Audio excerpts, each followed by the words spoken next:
അല്ലാഹു സുബ്ഹാനഹു വ തആല ഈ ലോകത്തേക്ക് യാത്രയാക്കിയിരിക്കുന്നത് മനുഷ്യ സഞ്ചയത്തെയാണ്. മനുഷ്യൻ ഈ ലോകത്ത്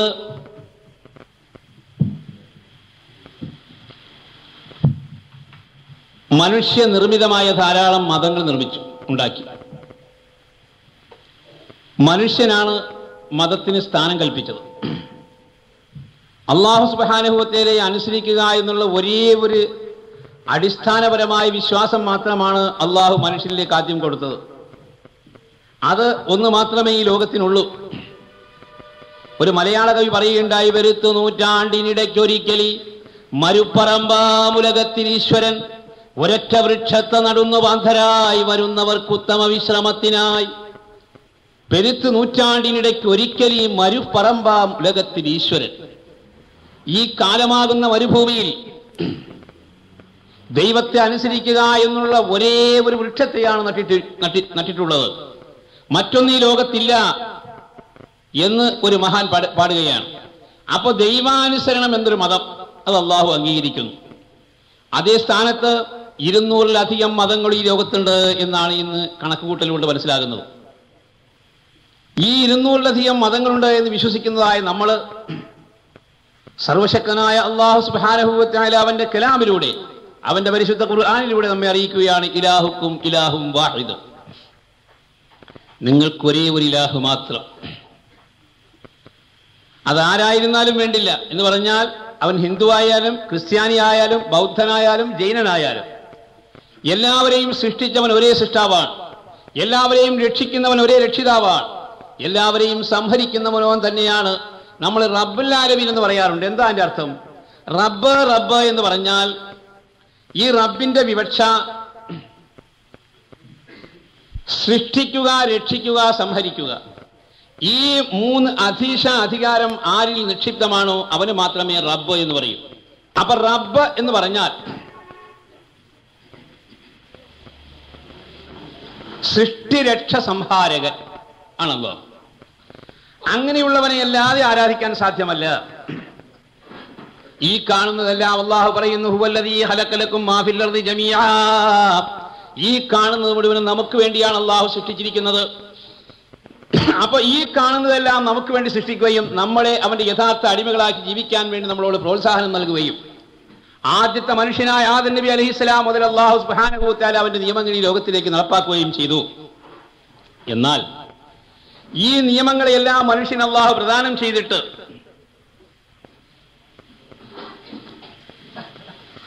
കാലോചിതമായ രീതിയിൽ, കാലങ്ങൾക്കനുസൃതമായ രീതിയിൽ പ്രവാചകന്മാരെ അല്ലാഹു ഈ ലോകത്തിലേക്ക് അയച്ചിട്ടുണ്ട്. ഇതൊരു മുസൽമാനെ സംബന്ധിച്ച് വിശ്വസിക്കൽ നിർബന്ധമാണ്. ബഹുമാനപ്പെട്ട പ്രവാചകന്മാര് അല്ലാഹു ഖുർആനിൽ വിവരിച്ചിട്ടുള്ളവരുണ്ട്, അല്ലേ? ഖുർആനിൽ വിവരിച്ച പ്രവാചകന്മാരെ നമുക്ക് കാണാം. ഹുമാദമുൻ ഇദ്രീസ് നൂഹുൻ ഹൂദ് മഅ സ്വാലിഹ് വ ഇബ്രാഹീം കുല്ലും മുത്തബിഇ ലൂത്തും വ ഇസ്മാഈൽ ഇസ്ഹാഖും കദാ യഅഖൂബ് യൂസുഫ് വ അയ്യൂബ് തദാ ശുഐബ് ഹാറൂനും വ മൂസാ വൽ യസഅ ദുൽകിഫ്ലി ദാവൂദ് സുലൈമാൻ തബിഇ ഇല്യാസ് യൂനുസ് സക്കരിയ യഹ്യാ ഈസാ വ താഹ ഖാതിമുൻ ദഅയ്യാ. ഇത് പ്രവാചകന്മാരുടെ പേരുകളാണ്. ഇത് ഖുർആനിൽ അല്ലാഹു പറഞ്ഞിട്ടുള്ളവരുടെ പേരുകൾ. ഈ ബൈത്തങ്ങ് നമ്മൾ പഠിച്ചാൽ ആ പ്രവാചകന്മാരുടെ പേര് നമ്മൾ പഠിച്ചു. ഇന്ന് വാസ്തവത്തിൽ അത് പഠിച്ചിട്ടില്ല എങ്കിൽ അവന്റെ ഈമാൻ പൂർത്തിയല്ല. മുർസലുകളെ കൊണ്ട് വിശ്വസിക്കുക എന്നുള്ളതായ ഖണ്ഡികയില് അല്ലാഹു സുബ്ഹാനഹു വ തആലയുടെ പ്രവാചകന്മാർക്കുള്ളതായ സിഫത്തുകൾ, അള്ളാഹുവിന്റെ സിഫത്തുകൾ നാം പഠിക്കുന്നു. 41 സിഫത്തുകൾ അള്ളാഹുവിനുണ്ട്. അതേപോലെ പ്രവാചകന്മാർക്ക് 9 സിഫത്തുകളുണ്ട്. ആ പ്രവാചകന്മാരുടെ 9 സിഫത്തുകളും 41 അള്ളാഹുവിന്റെ സിഫത്തും കൂടിയാണ് നാം 50 അഖീദ പഠിക്കുന്നത്. അപ്പൊ പ്രവാചകന്മാരുടെ സിഫത്തുകൾ പഠിക്കുന്നതിനോടൊപ്പം തന്നെ അവരെ സംബന്ധിച്ച് അള്ളാഹു ഖുർആനിൽ വിവരിച്ചിരിക്കുന്ന ആ പ്രവാചകന്മാരുടെ പേരുകളും പഠിക്കൽ നിർബന്ധമാണ്. ഇന്ന് അത് മനസ്സിൽ ഉറപ്പിച്ചു വെച്ചിരിക്കുന്ന എത്ര മുസൽമാനുണ്ട് എന്ന് വിരൽ കൊണ്ട് കണക്കുകൂട്ടേണ്ടി വരും. വളരെ മോശ. ഇന്ന് അതിന് പകരമായിട്ട് നമ്മുടെ കുട്ടികൾ പഠിക്കുന്ന പേരുകൾ ഏതാണെന്നറിയാം?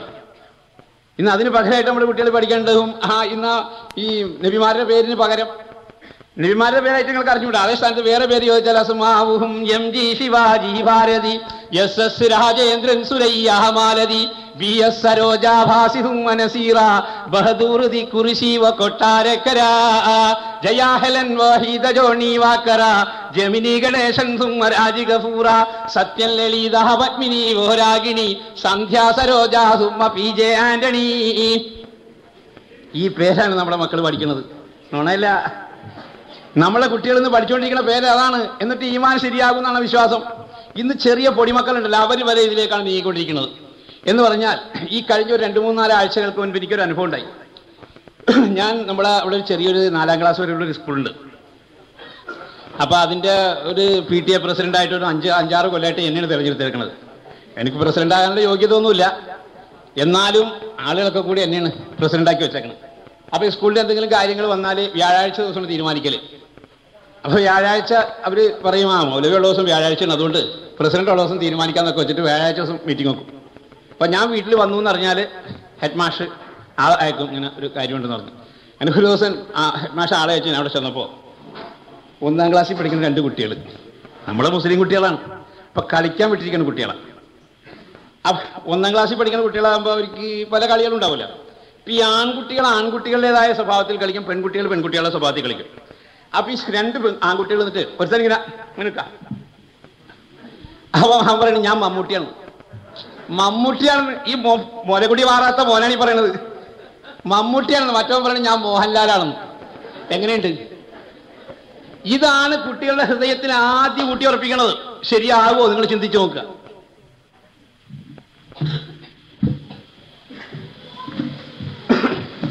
നമ്മുടെ കുട്ടികളെ ചെറുപ്രായം മുതൽ ഏത് രൂപത്തിൽ കൊണ്ടുവരണം, അതിനുള്ളതായ മാർഗങ്ങൾ നാം ആരായുകയും അതിനനുസരിച്ച് പ്രവർത്തിപ്പിക്കുകയും വേണം. ഭൗതിക വിദ്യാഭ്യാസം വേണ്ട എന്ന് ആരും പറയില്ല. ഭൗതിക വിദ്യാഭ്യാസം ആവശ്യമാണ്. ഇന്നൊരല്പം ഭൗതിക വിദ്യാഭ്യാസം എൻ്റെ കയ്യിൽ ഉള്ളത് കൊണ്ടിട്ടാണ് ഇന്നത്തെ ഈ പുതിയ രീതിയിൽ പ്രസംഗിക്കാൻ തന്നെ എനിക്ക് സാധിക്കുന്നത്. അല്ലെങ്കിൽ നടക്കൂലല്ലോ. പണ്ട് ഇങ്ങനെ എന്തോ ഒരു ഗതിയായിട്ടുള്ളൊരു 10ാം ക്ലാസ് വരെ പഠിച്ചു പോയി.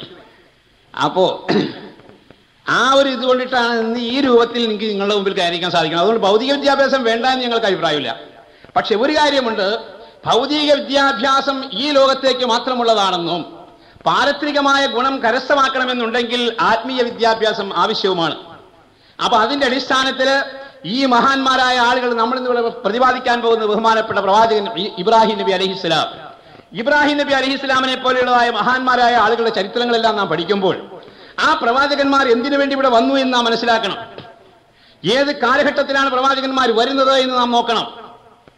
ഇവിടെ ഓരോ കാലഘട്ടങ്ങൾ നോക്കാനുള്ള അല്ലാഹു സുബ്ഹാനഹു വ തആല ഓരോ കാലഘട്ടത്തിലേക്കും ഓരോ വർഗത്തിലേക്കും എല്ലാം പ്രവാചകന്മാരെ അയച്ചിട്ടുണ്ട്. എന്നാൽ വളരെയധികം മനുഷ്യൻ മോശമാകുന്ന കാലഘട്ടത്തിൽ അത് എല്ലാ വേദഗ്രന്ഥവും അങ്ങനെയാണ് പറയുന്നത്. ഇപ്പൊ ബൈബിളിൽ പറയുന്നില്ലേ, God send me to announce good news. God send me, ദൈവം എന്നെ അയച്ചിരിക്കുന്നു. ഈസാ നബി അലൈഹിസ്സലാം പറയുകയാണ്, ഗോഡ് സെൻഡ് മീ, ദൈവം എന്നെ അയച്ചിരിക്കുന്നു. എന്തിനു വേണ്ടി? ടു അനൗൺസ് ഗുഡ് ന്യൂസ്, ജനങ്ങൾക്ക് നല്ല കാര്യം ഉപദേശിച്ച് അവരെ സന്മാർഗികളാക്കി തീർക്കുവാൻ, ആ ദുർമാർഗത്തിൽ നിന്ന് ജനങ്ങളെ സന്മാർഗത്തിലേക്ക് കൊണ്ടുവരുവാനാണ് അല്ലാഹു സുബ്ഹാനഹു വ തആല എന്നെ അയച്ചിരിക്കുന്നത് എന്ന് ഈസാ നബി അലൈഹിസ്സലാം പറയുമ്പോൾ, ഭഗവത്ഗീതയിലേക്ക് നോക്കിയാൽ ഭഗവത്ഗീതയിൽ പറയുന്നുണ്ട്, പരിത്രാണായ സാധൂനാം വിനാശായ ചതുഷ്കൃതാം ധർമ്മ സംസ്ഥാപനാർത്ഥായ സംഭവാമി യുഗേ യുഗേ എന്ന് ഭഗവത്ഗീതയിൽ പറയണം. എന്താണ്? ജനങ്ങളെല്ലാവരും ദുഷിക്കുമ്പോൾ ആ ദുഷിച്ച ജനങ്ങളെ ഇല്ലായ്മ ചെയ്ത് ധർമ്മ സംസ്ഥാപനാർത്ഥായ, ധർമ്മം ഇവിടെ സുസ്ഥാപിതമാക്കുവാൻ വേണ്ടി, നിലനിർത്തുവാൻ വേണ്ടി, സംഭവാമി യുഗേ യുഗേ, യുഗം തോറും അവതാര പുരുഷന്മാരുണ്ടാകുന്നു എന്ന് ഹൈന്ദവ സുഹൃത്തുക്കൾ വിശ്വസിക്കുന്നു. അപ്പൊ ജനങ്ങൾ മോശമാകുമ്പോഴാണ് പ്രവാചകന്മാരിവിടെ വരുന്നത് എന്ന് വേദഗ്രന്ഥങ്ങൾ പറയുന്നു. പരിശുദ്ധ ഖുർആൻ പറയുകയാണ്, ഹുവല്ലദീ ബഅസ ഫിൽ ഉമ്മീന റസൂലൻ മിൻഹും യത്ലു അലൈഹിം ആയാതിഹി വയുസക്കീഹിം വയുഅല്ലിമുഹുൽ കിതാബ വൽ ഹിക്മ വഇൻ കാനൂ മിൻ ഖബ്ലു ലഫീ ളലാലിൻ മുബീൻ. അല്ലാഹു പറയുകയാണ്, ഹുവല്ലദീ ബഅസ ഫിൽ ഉമ്മീന, ഉമ്മീയങ്ങൾ എന്ന് പറഞ്ഞാൽ നിരക്ഷര കുക്ഷികൾ എന്നാണ് അർത്ഥം. അറബികളെ സംബന്ധിച്ച് പരിപൂർണമായിട്ടും നിരക്ഷര കുക്ഷികൾ എന്ന് പറഞ്ഞുകൂടാ. അവര് അറബി സാഹിത്യം അതിന് ഉത്തുംഗ മേഖലയിൽ എത്തിയപ്പോഴാണല്ലോ അല്ലാഹു സുബ്ഹാനഹു വ തആല പരിശുദ്ധ ഖുർആൻ അവതരിപ്പിച്ചത്. അപ്പോ അറബി സാഹിത്യകാരന്മാർ ലോകത്തുണ്ട്. പക്ഷേ അവർ സംസ്കാരശൂന്യരായിരുന്നു അറബികൾ. ആ കാലഘട്ടത്തിൽ സംസ്കാരം അവർക്കുണ്ടായിരുന്നില്ല. അവരുടെ മുൻപിൽ കാണുന്ന അവർ ചെയ്യുന്ന മുഴുവൻ ദുഷ്കൃത്യങ്ങളും നല്ലതാണെന്ന് ധരിക്കുക മാത്രമല്ല, അത് മേന്മയും പ്രൗഢിയുമായി നടിച്ചിരുന്നതായ കാലഘട്ടമായിരുന്നു. അവര് കള്ളുകുടി, വ്യഭിചാരം, ചൂതാട്ടം, അക്രമം, കൊള്ളരുതായ്മ, പെൺകുട്ടികളെ ജീവനോടുകൂടി കുഴിച്ചുമൂടുക എന്നുള്ള ആ ദുഷ്കൃത്യം വരെ ചെയ്തുകൊണ്ടിരുന്നതായ ഖുറൈശികള് സംസ്കാരമില്ലാത്തവരായിരുന്നു എന്നാണ് ചരിത്രം പറയുന്നത്. അതുകൊണ്ടിട്ടാണ് ആ കാലഘട്ടത്തെ ഡാർക്ക് ഏജ്, ഇരുണ്ട കാലഘട്ടം എന്ന് ലോകം വിശേഷിപ്പിക്കുന്നത്. ആ കാലഘട്ടത്തിൽ അല്ലാഹു സുബ്ഹാനഹു വ തആല പറയുന്നു, ഹുവല്ലദീ ബഅസ ഫിൽ ഉമ്മിയീന, സംസ്കാരശൂന്യരായ അതല്ലെങ്കിൽ നിരക്ഷര കുക്ഷികളായ, അവിടുത്തെ അർത്ഥത്തിൽ നിരക്ഷര കുക്ഷികളാണ്, അതായത് അക്ഷരാഭ്യാസമില്ലാത്ത ആ ഒരു വിഭാഗം ജനങ്ങളിൽ നിന്ന് ഒരു റസൂലിനെ യാത്രയാക്കിയവനാണ് അവൻ. എന്തിനാണ്? യത്ലു അലൈഹിം ആയാതിഹി, അവർക്ക് അല്ലാഹുവിന്റെ ദൃഷ്ടാന്തങ്ങൾ എത്തിച്ചു കൊടുക്കുന്നതിനും വയുസക്കീഹിം, അവരെ സ്ഫുടം ചെയ്തെടുക്കുന്നതിനും. ഈ തസ്കിയത്ത് എന്ന് പറയുന്നത് വലിയൊരു സാധന. തസ്കിയത്ത് എന്ന് പറഞ്ഞാൽ സംസ്കരണം. അതില്ലാതെ വന്നാൽ മനുഷ്യൻ അധപ്പതിച്ചു.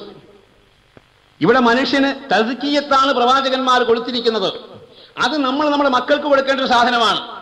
വേണ്ട, നമ്മുടെ മക്കൾക്ക് കൊടുക്കണമെങ്കിൽ നമുക്ക് കിട്ടണം, എങ്കിലേ മക്കൾക്ക് കൊടുക്കാൻ പറ്റുള്ളൂ. പണ്ട് ഒരച്ഛനെ ഒരു മോനെ തല്ലി കഴിഞ്ഞപ്പോ മോൻ പറഞ്ഞു, അച്ഛൻ എന്തോരം തല്ലുവേണമെങ്കിലും തലിക്കും, എനിക്ക് ഇത്തിരി കുരുത്തം തന്നാ മതി എന്ന് പറഞ്ഞു. അപ്പൊ അച്ഛൻ പറഞ്ഞു, പൊന്നാര മോനെ, എനിക്കത് കിട്ടിയിട്ടില്ല,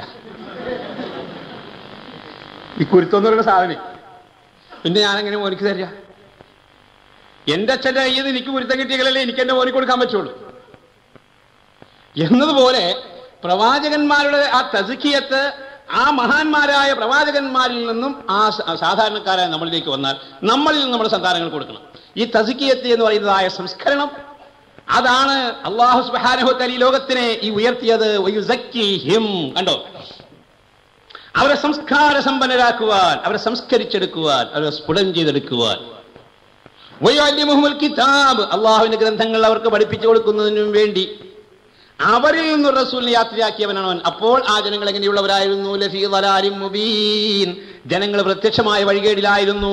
അപ്പൊ ജനങ്ങൾ വഴികേടിലാകുമ്പോൾ ആ വഴികേടിൽ നിന്ന് ജനങ്ങളെ സമുദ്ധരിച്ച് അവരെ സന്മാർഗികളാക്കി തീർക്കാൻ വേണ്ടിയാണ് അല്ലാഹു സുബ്ഹാനഹു വ തആല ഇവിടെ പ്രവാചകന്മാരെ അയക്കുന്നത് എന്ന് വേദഗ്രന്ഥങ്ങളിലൂടെ, ചരിത്രരേഖകളിലൂടെ, പരിശുദ്ധ ഖുർആനിലൂടെ നമുക്ക് മനസ്സിലാക്കാൻ കഴിയും. ഇതിന്റെ അടിസ്ഥാനത്തിൽ 5000 വർഷങ്ങൾക്ക് മുൻപ് ഇറാഖിൽ ജനിച്ച മഹാനാണ് ബഹുമാനപ്പെട്ട ഇബ്രാഹിം നബി അലൈഹിസ്സലാം. ഇബ്രാഹിം നബി അലൈഹിസ്സലാം ഇറാഖിൽ ജന്മമെടുത്തു. അല്ലാഹു നമ്മളോട് പറയുന്നു, വത്തബിഉ മില്ലത്ത ഇബ്രാഹിം ഹനീഫ, ഇബ്രാഹിം നബി അലൈഹിസ്സലാമിന്റെ ഋജുവായ മാർഗത്തെ നിങ്ങൾ പിൻപറ്റണമെന്നാണ്. അപ്പൊ ഋജുവായ മാർഗം സന്മാർഗം. അപ്പൊ ഇബ്രാഹിം നബി അലൈഹിസ്സലാമിന്റെ ആ നേരായ മാർഗത്തെ നിങ്ങൾ പിൻപറ്റുക എന്ന് അല്ലാഹു സുബ്ഹാനഹു വ തആല നമ്മളോട് കൽപ്പിക്കുകയാണ്. സഹൃദയരായ സഹോദരന്മാരെ, സഹോദരികളെ, ഈ ലോകത്ത് ധാരാളം പ്രവാചകന്മാരെ അള്ളാഹു നിയുക്തരാക്കിയിട്ടുണ്ട്. അതിൽ വളരെയധികം ത്യാഗങ്ങളും ബുദ്ധിമുട്ടുകളും സഹിച്ച പ്രവാചകന്മാരുണ്ട്. അവരുടെ കൂട്ടത്തിൽ വളരെയധികം ത്യാഗങ്ങൾ അനുഭവിച്ച മഹാനാണ് ബഹുമാനപ്പെട്ട ഇബ്രാഹിം നബി അലൈഹിസ്സലാം.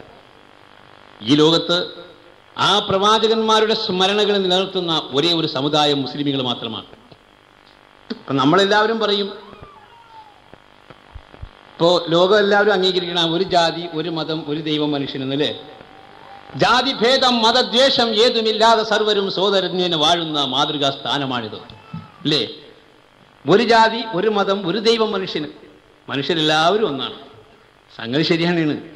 അത് വിശ്വാസപ്രകാരം പുറമെ പറയുമ്പോഴൊക്കെ ശരിയാണ്, പക്ഷേ ഉള്ളിൽ നോക്കുമ്പോൾ ശരിയാവില്ല. കാരണം ആത്മീയമായിട്ട് നമ്മൾ ചിന്തിച്ചു നോക്കിയാൽ എല്ലാവരുടെയും കേന്ദ്രം ഒന്നാണ്, ഇല്ലേ?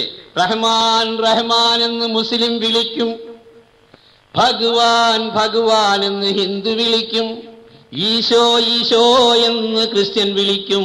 സഹോദര ആരും അന്യരല്ല, സഹോദര ദൈവം രണ്ടില്ല.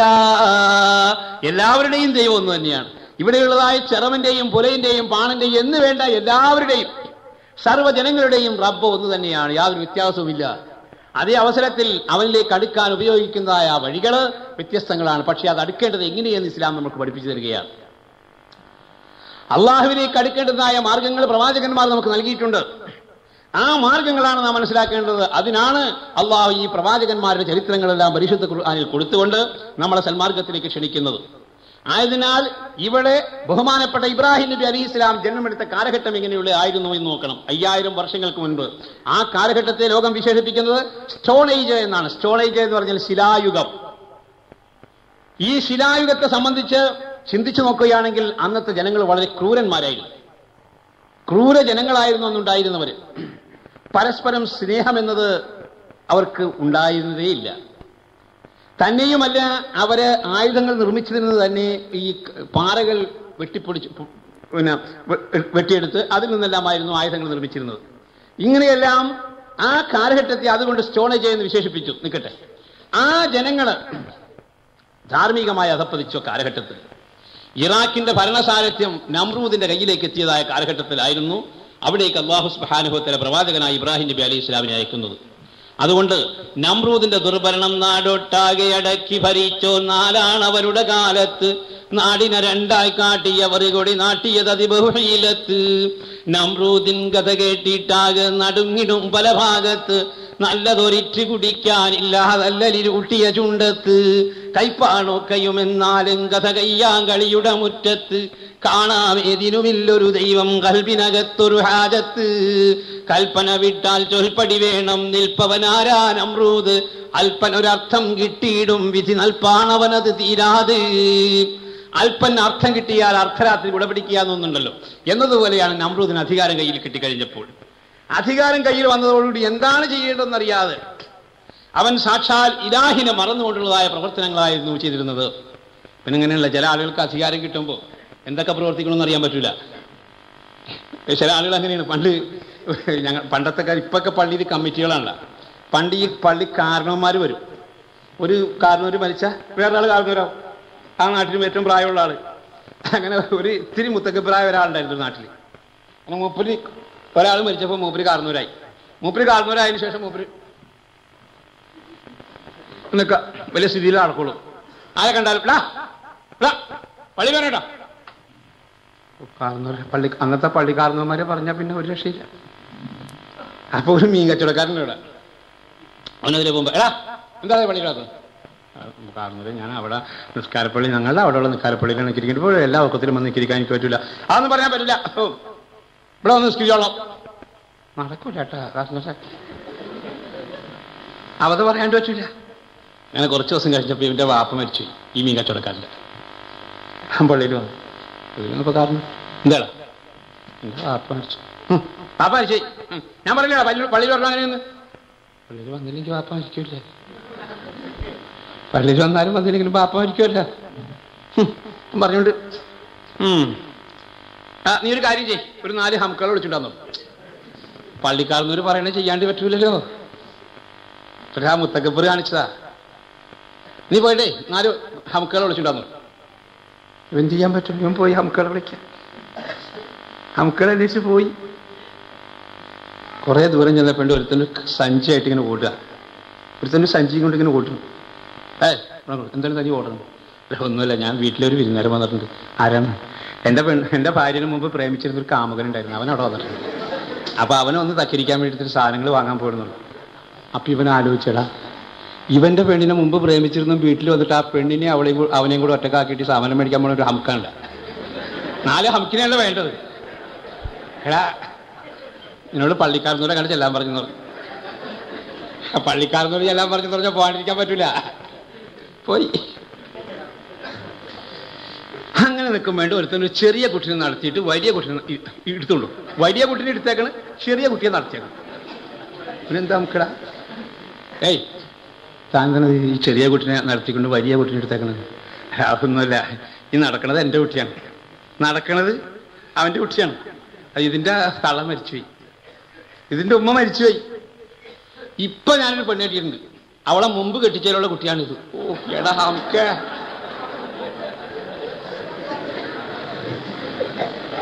നിന്നോട് പള്ളിക്കാരനോട് എല്ലാം പറഞ്ഞു പറഞ്ഞു.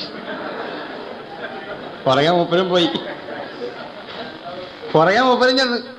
അപ്പൊ 4 ആൾ വേണമെന്നല്ല പറഞ്ഞത്. ചെന്ന് ചോദിച്ചു, എടാ 4 ആൾ വേണമെന്നുണ്ടെ 2 ആളേ ഉള്ളൂ. അന്നേരം 4 ആളായല്ലോ. എടാ 4 ആള് ഇവൻ അവന്റെ പെണ്ണുങ്ങളെ മുമ്പ് പ്രേമിച്ചിരുന്ന വീട്ടിൽ വന്നപ്പോ അവന് അവളെയും കൂടെ ഒറ്റക്കാക്കിയിട്ട് സാമാനം മേടിക്കാൻ പോയ നമുക്കാണ് ഇവനാണെങ്കിൽ ഇവന്റെ കെട്ടിയോട് മരിച്ചപ്പോ അതിലൊരു ചെറിയ കുട്ടിയുണ്ട്. ഇപ്പൊ ഒരു പെണ്ണ് കെട്ടിയിട്ട് അതിനെ മുമ്പ് കെട്ടിച്ചുള്ള വലിയ കുട്ടിനെ എടുത്തിട്ട് ഇവന്റെ ചെറിയ കുട്ടിനെ നടത്തിക്കൊണ്ട് പോയ നമുക്കാണ് ഇവൻ. ബാപ്പ മരിച്ചിറക്കുന്ന സമയത്ത് ഹംക്കിനെ അന്വേഷിച്ച് പോയൊരു ഹംക്കാണ് ഞാൻ. ബാപ്പ മരിച്ചെന്ന് വന്ന് പറഞ്ഞ സമയത്ത് ഹമുക്കുകളെ അന്വേഷിക്കാൻ പറഞ്ഞ ഒരു ഹംക്കാണ് നിങ്ങൾ. അപ്പൊ നമ്മൾ 4 ഹംക്കായില്ലേ? 4 ഹംക്കല്ലേ ഇവിടെ വേണ്ടു. അപ്പൊ എന്നതുപോലെ ഇവൻ ഈ നമ്രൂദ എന്ന് പറയുന്നതായ ദുർമോഹി ആ ദുർഭരണത്തിന് കീഴിൽ നിന്ന് ചെയ്യേണ്ട എന്ത് കൃത്യമാണെന്നറിയാത്ത രൂപത്തില് അവൻ ഈ സാക്ഷാൽ ഇലാഹിലുള്ളതായ വിശ്വാസങ്ങൾ വരെ നല്ലതൊരിറ്റ് കുടിക്കാനില്ല നല്ലലിരൂട്ടിയ ചുണ്ടത്ത് നല്ലതിനു വേണ്ടി മനുഷ്യൻ ദാഹിക്കുന്ന ഒരവസ്ഥയിലേക്ക് എത്തിച്ചേർന്നു. അങ്ങനെ ജനങ്ങൾ ആ ദുർമാർഗത്തിൽപ്പെട്ട് കഴിഞ്ഞുകൂടുന്ന കാലഘട്ടത്തിൽ ഓരോ കാലഘട്ടത്തിലും അവിടേക്ക് പ്രവാചകന്മാർ വരുന്നുണ്ട്. ആ പ്രവാചകന്മാർ ബഹുമാനപ്പെട്ട മൂസാ നബി അലൈഹി ഇസ്ലാമിനെ അല്ലാഹു സുബ്ഹാനഹു വ തആല ലോകത്തിലേക്ക് യാത്രയാക്കുമ്പോൾ ലഅനത്താക്കപ്പെട്ട ഫിർഔനിന്റെ ഭരണമായിരുന്നു. കണ്ടോ? അപ്പൊ ആ ഫിർഔനിന്റെ ദുർഭരണം കൊണ്ടിട്ടാണ് അവിടെ മൂസാ നബി അലൈഹി ഇസ്ലാമിനെ അയച്ചത്. ആ മൂസാ നബി അലൈഹി ഇസ്ലാമിനെ അയക്കുമ്പോഴും ഫിർഔന് ഒരു സ്വപ്നം അള്ളാഹു മുൻകൂട്ടി കാണിച്ചു കൊടുത്തു.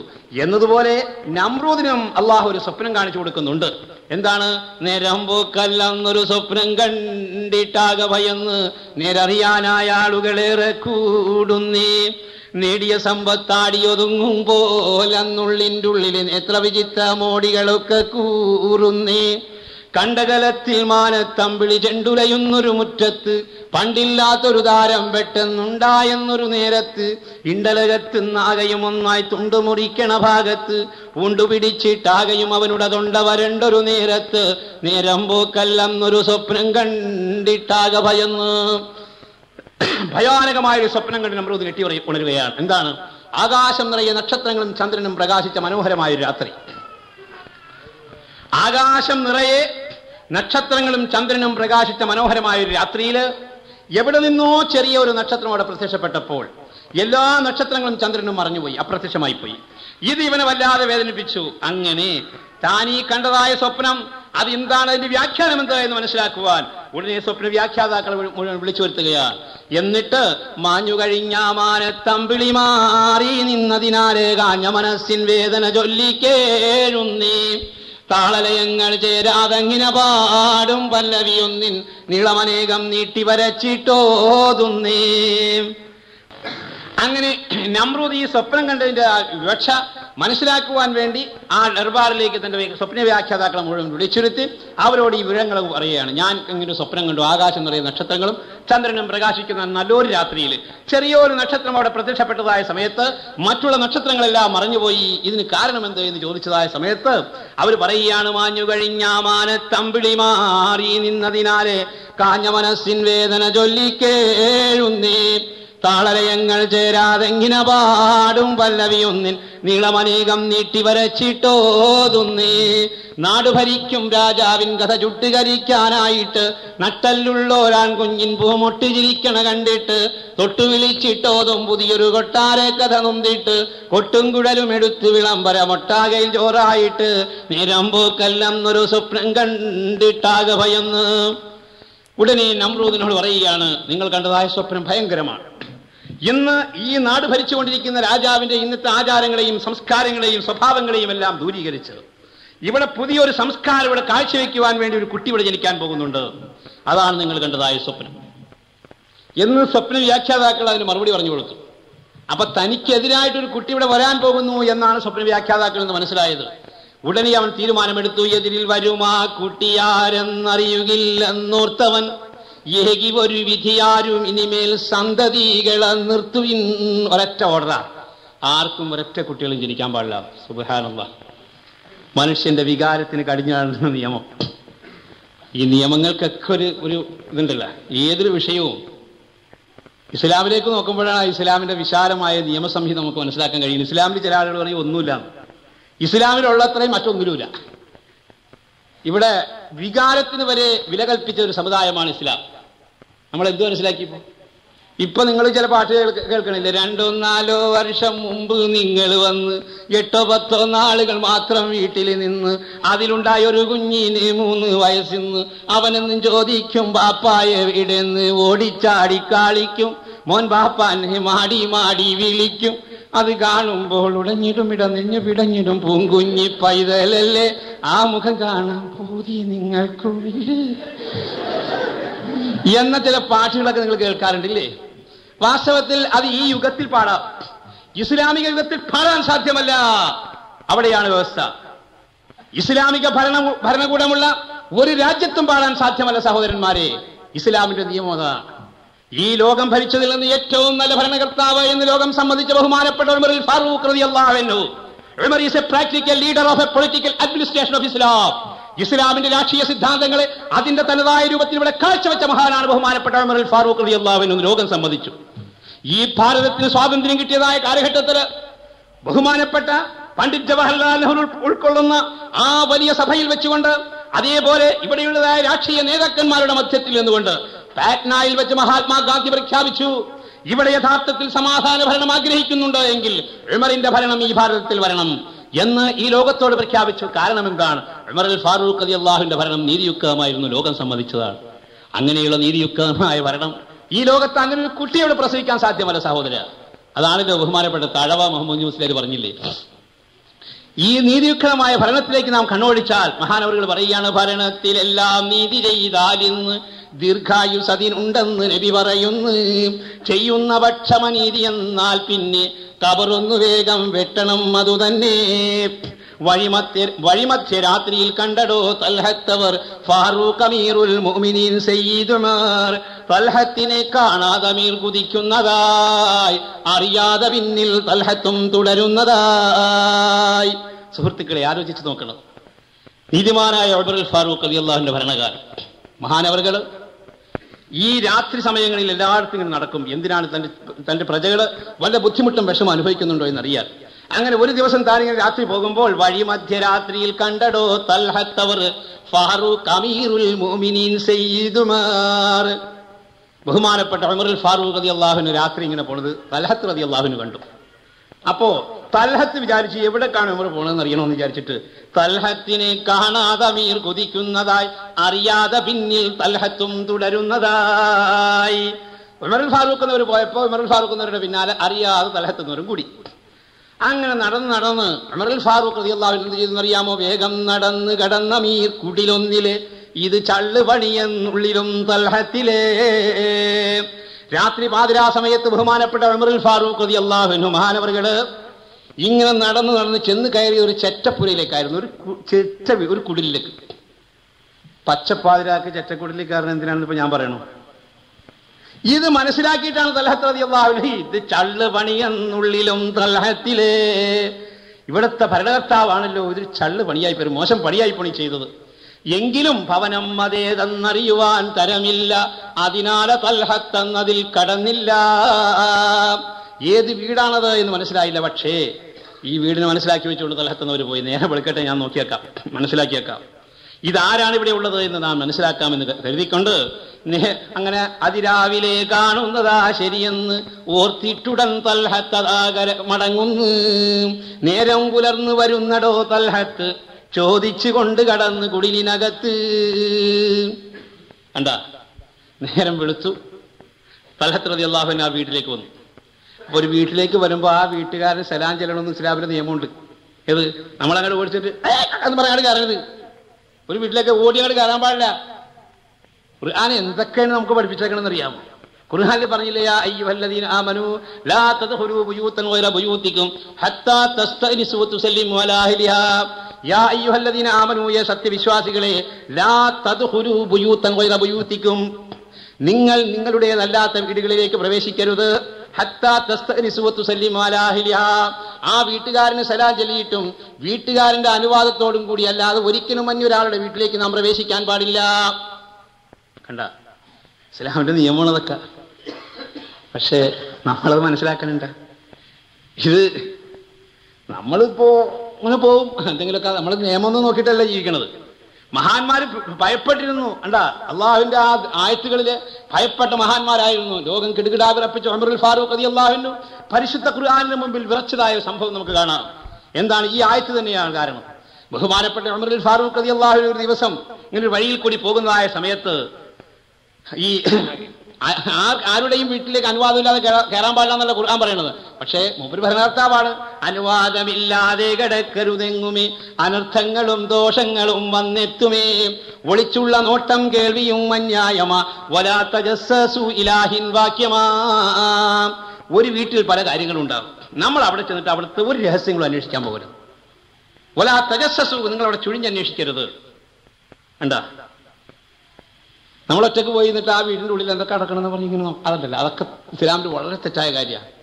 ഊത്തുൽ ബുയൂത്ത മിൻ അബ്വാബിഹ, ഒരു വീട്ടിലേക്ക് ചെല്ലുമ്പോൾ ആ വീട്ടിന്റെ നേരെയുള്ള വഴിയിൽ കൂടി ചെല്ലണം. ഇങ്ങനെയൊക്കെ 2-3 നിയമങ്ങളുണ്ട് ഇസ്ലാമിൽ. ഒരു അന്യ വീട്ടിലേക്ക് നമ്മൾ ചെല്ലണേന്. ഇതൊക്കെ ഇസ്ലാമിന്റെ നിയമങ്ങളാണ്. അങ്ങനെ ഒരു ദിവസം ഉമറുൽ ഫാറൂഖ് റളിയല്ലാഹു അൻഹു വഴിയും കൂടി ഇങ്ങനെ പോകുമ്പോൾ രാത്രി ഒരുത്തൻ അങ്ങനെ അനുവാദമില്ലാതെ കിടക്കരുതെങ്ങുമേ, അനർത്ഥങ്ങളും ദോഷങ്ങളും കണ്ട് വന്നെത്തുമേ, ഒളിച്ചുള്ള നോട്ടം കേൾവിയും അന്യായമാ, വലാ തജസ്സസു ഇലാഹിൻ വാക്യമാ.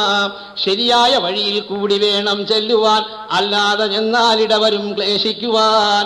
ഫാറൂഖുനാ സയ്യിദ് ഉമർ തൻ നാട്ടിൽ വഴിമധ്യ നിന്നൊരു പാട്ട് കേട്ടൊരു വീട്ടിൽ. ഒരു ദിവസം ഉമറുൽ ഫാറൂഖ് റളിയല്ലാഹു അൻഹു ഇങ്ങനെ പോകുമ്പോൾ ഒരു വീട്ടിൽ നിന്നൊരു പാട്ട് കേൾക്കുന്നു.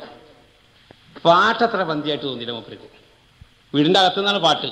പക്ഷെ പാട്ട് പുറത്തുനിന്ന് കേട്ടപ്പോ ഉമറുൽ ഫാറൂഖിന് പാട്ട് പാടിയ ആളെ പറ്റി ഒരു വിഷമം. എന്താണ്? സാധാരണ ആളുകൾ പാടുമ്പോൾ നല്ല നല്ല പാട്ടുകളൊക്കെ പാടും. ഇപ്പൊ ചില ആളുകൾ പാടും, സ്വർഗത്തിൽ ഞാനൊരു മുറിയെടുത്തു, ദുഃഖങ്ങൾക്കിന്നു ഞാൻ അവധി കൊടുത്തു എന്ന് പറഞ്ഞാൽ ശരിക്ക് ഡോസ. സ്വർഗത്തിന് മുറിയെടുക്കണമെങ്കിലും ദുഃഖങ്ങൾക്ക് അവധി കൊടുക്കണമെങ്കിലും ഉണ്ടല്ല തലക്ക്. ഇതുപോലെ ഒരു പാട്ടാ കേട്ടത്. ആ പാട്ട് കേട്ടില്ല കേട്ടോ, ആ പാട്ട് അന്നില്ലല്ലോ. ഇതേപോലെ ഒരു പാട്ടങ്ങ് ഉമറുൽ ഫാറൂഖ് കേൾക്കുകയാണ്.